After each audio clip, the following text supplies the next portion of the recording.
नमस्कार विद्यार्थी मित्र मैत्रिणींनो, स्वागत आहे तुमचे डेली करंट अफेअर्स या आपल्या यूट्यूब चॅनलवरती। आज आहे 13 मार्च 2025 आणि आजच्या जेवढ्याही महत्त्वाच्या चालू घडामोडी असतील त्या आपण या व्हिडिओच्या माध्यमातून बघणार आहोत।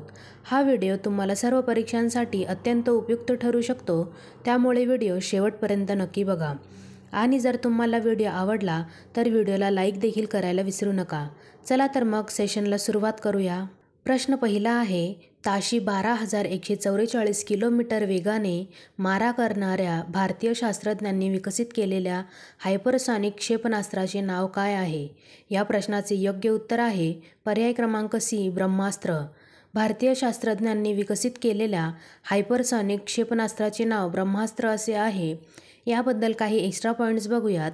DRDO म्हणजेच डिफेन्स रिसर्च अँड डेव्हलपमेंट ऑर्गनायझेशनने या क्षेपणास्त्राची निर्मिती केली आहे। ब्रह्मास्त्र हे LRASHM म्हणजेच long range asymmetric surface to air missile म्हणून ओळखले जाते, जे जमिनीवर आणि समुद्रातून तैनात करण्यासाठी डिझाईन केलेले आहे। ब्रह्मास्त्राची मारक क्षमता ताशी 12,144 किलोमीटर इतकी आहे। पुढील प्रश्न बघूया। प्रश्न क्रमांक दुसरा आहे, अलीकडील अहवालानुसार कोणता देश जगातील दुसऱ्या क्रमांकाचा दहशतवाद प्रभावित देश बनला आहे? या प्रश्नाचे योग्य उत्तर आहे पर्याय क्रमांक सी, पाकिस्तान। पाकिस्तान हा देश जगातील दुसऱ्या क्रमांकाचा दहशतवाद प्रभावित देश बनला आहे। याबद्दल काही एक्स्ट्रा पॉईंट्स बघूयात। हा अहवाल institute of economics and peace IEP द्वारे प्रकाशित केलेला नवीनतम जागतिक दहशतवाद निर्देशांक GTI अहवाल 2025 आहे। या अहवालात जगभरातील 163 देशांचे संकलन आहे, जे जगातील लोकसंख्येच्या किमान 99.7% आहेत। GTI दहशतवादी संघटनांची संख्या, मृत, जखमी आणि ओलीस आणि दहशतवादावरील त्यांचा प्रभाव यासह निर्देशांकाचे मूल्यांकन करते। पुढील प्रश्न बघूयात। प्रश्न तिसरा आहे, भारताच्या पहिल्या महिला कायदा सचिव म्हणून कोणाची नियुक्ती करण्यात आली आहे? या प्रश्नाचे योग्य उत्तर आहे पर्याय क्रमांक ए, अंजू राठी राणा यांची भारताच्या पहिल्या महिला कायदा सचिव म्हणून नियुक्ती करण्यात आली आहे।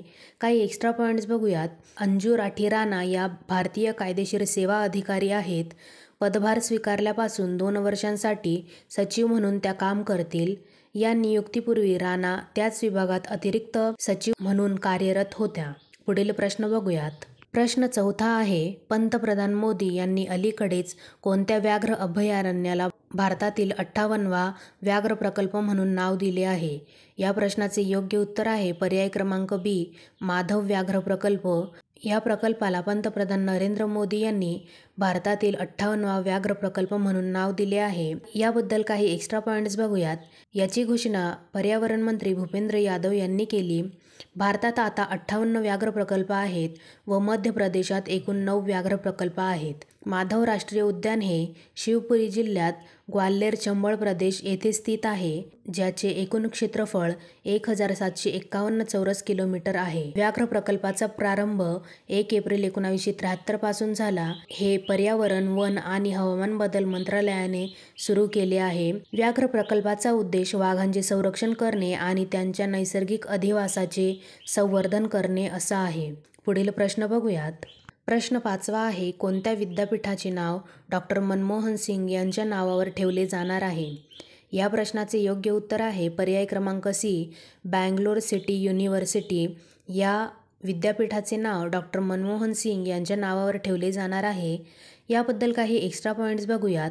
विद्यापीठाचे नाव बदलले जाण्याची घोषणा कर्नाटकचे मुख्यमंत्री सिद्धारमैया यांनी केली। माजी पंतप्रधान मनमोहन सिंग यांचे 26 डिसेंबर 2024 रोजी निधन झाले होते। ते भारताचे 14वे पंतप्रधान होते। ते 22 मे 2004 पासून 26 मे 2014 पर्यंत पंतप्रधान होते। डॉ. मनमोहन सिंग हे आर्थिक उदारीकरण आणि आर्थिक सुधारणांमधील त्यांच्या भूमिकेसाठी ओळखले जातात। पुढील प्रश्न बघूया। प्रश्न क्रमांक 6 आहे, अलीकडेच चर्चेत असलेली रतन टाटा इलेक्ट्रॉनिक सिटी कोठे स्थित आहे? या प्रश्नाचे योग्य उत्तर आहे पर्याय क्रमांक बी, आसाम। आसाम येथे रतन टाटा इलेक्ट्रॉनिक सिटी उभारण्यात येणार आहे। याबद्दल काही एक्स्ट्रा पॉईंट्स बघूयात। मुख्यमंत्री हिमंता बिस्वा शर्मा यांच्या नेतृत्वाखालील राज्य मंत्रिमंडळाने मोरीगाव जिल्ह्यातील जागीरोड येथील त्यांच्या आगामी इलेक्ट्रॉनिक सिटीचे नाव रतन टाटा इलेक्ट्रॉनिक सिटी असे ठेवण्याचा निर्णय घेतला आहे। रतन टाटा हे एक भारतीय उद्योगपती आणि टाटा सन्सचे माजी अध्यक्ष होते. रतन टाटा यांना काही पुरस्कार देखील मिळालेले आहे. 2008मध्ये त्यांना पद्मविभूषण, 2000मध्ये पद्मभूषण, 2006मध्ये महाराष्ट्र भूषण, 2021मध्ये आसाम वैभव असे अनेक पुरस्कार मिळालेले आहेत. रतन टाटा यांचा मृत्यू 9 ऑक्टोबर 2024 रोजी झाला. विद्यार्थी मित्रांनो, मी आशा करते की तुम्हाला सर्व प्रश्न समजत असतील. आता आपण पुढील प्रश्न बघूया. प्रश्न 7वा आहे, IIT खरगपूरच्या कोणत्या प्राध्यापकाला नुकताच युनेस्को पुरस्कार 2026 TWAS award in engineering and computer सायन्सेसने सन्मानित करण्यात आले आहे? या प्रश्नाचे योग्य उत्तर आहे पर्याय क्रमांक बी, सुमन चक्रवर्ती. सुमन चक्रवर्ती यांना 2026 TWAS award in engineering and computer सायन्सेसने सन्मानित करण्यात आले आहे. सुमन चक्रवर्ती यांना पेपर अँड पेन्सिल मायक्रोफ्लुइडिक्स तंत्रज्ञानाच्या संशोधकासाठी हा पुरस्कार देण्यात आला आहे. या तंत्रज्ञानामुळे कमी खर्चात वैद्यकीय निदान करता येते. त्वास पुरस्कार. त्वास पुरस्कार हा वर्ल्ड अकॅडमी ऑफ सायन्सेसद्वारे प्रदान केले जाते. सुमन चक्रवर्ती यांच्यासोबत हा पुरस्कार कार्लोस रिकार्डो सॉकोल, जे की ब्राझील येथील आहे, यांनाही हा पुरस्कार देण्यात आला. पुढील प्रश्न बघूया. प्रश्न क्रमांक 8 आहे, अलीकडेच सायना नेहवाल कोणत्या कंपनीची ब्रँड ॲम्बॅसेडर बनली आहे? या प्रश्नाचे योग्य उत्तर आहे पर्याय क्रमांक डी, नारिका. नारिका या कंपनीची ब्रँड ॲम्बॅसेडर म्हणून सायना नेहवाल यांची नियुक्ती करण्यात आली आहे. याबद्दल काही एक्स्ट्रा पॉईंट्स बघूयात. नारिका ही कंपनी भारतातील एकमेव जर्मन लॅब प्रमाणित सॅनिटरी उत्पादन तयार करते. आता आपण सायना नेहवालबद्दल थोडीशी माहिती बघूयात. ऑलिम्पिक पदक जिंकणारी सायना नेहवाल ही भारतातील पहिली बॅडमिंटनपटू आहे, जिने 2012मध्ये लंडन ऑलिम्पिकमध्ये कांस्य पदक जिंकले होते. सायना नेहवाल यांना काही पुरस्कार देखील मिळाले आहेत, जसे की 2009मध्ये त्यांना अर्जुन पुरस्कार, 2009-10मध्ये राजीव गांधी खेलरत्न पुरस्कार व 2010मध्ये पद्मश्री पुरस्कार. 2016मध्ये त्यांना पद्मभूषण देखील मिळालेला आहे. पुढील प्रश्न बघूयात. प्रश्न क्रमांक 9 आहे, अलीकडे भारतीय वायुसेनेसाठी प्रोजेक्ट हक कोणी लॉन्च केली आहे? या प्रश्नाचे योग्य उत्तर आहे पर्याय क्रमांक डी, HDFC बँक. HDFC बँकेने भारतीय वायुसेनेसाठी प्रोजेक्ट हक लॉन्च केली आहे. या प्रोजेक्टबद्दल काही एक्स्ट्रा पॉईंट्स बघूयात.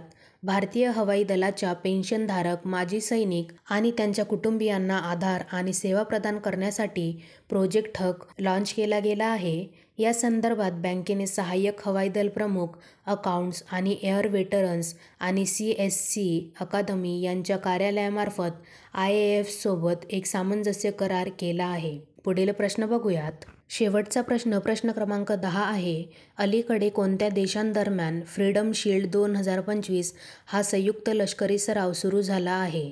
या प्रश्नाचे योग्य उत्तर आहे पर्याय क्रमांक बी, USA आणि दक्षिण कोरिया या देशांदरम्यान फ्रीडम शील्ड 2025 हा संयुक्त लष्करी सराव सुरू झाला आहे.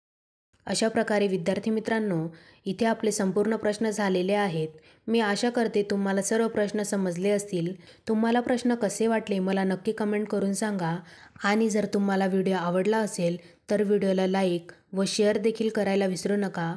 आणि अशाच नवनवीन डेली करंट अफेअर्ससाठी डेली करंट अफेअर्स या आपल्या यूट्यूब चॅनलला देखील सबस्क्राईब करायला विसरू नका. धन्यवाद.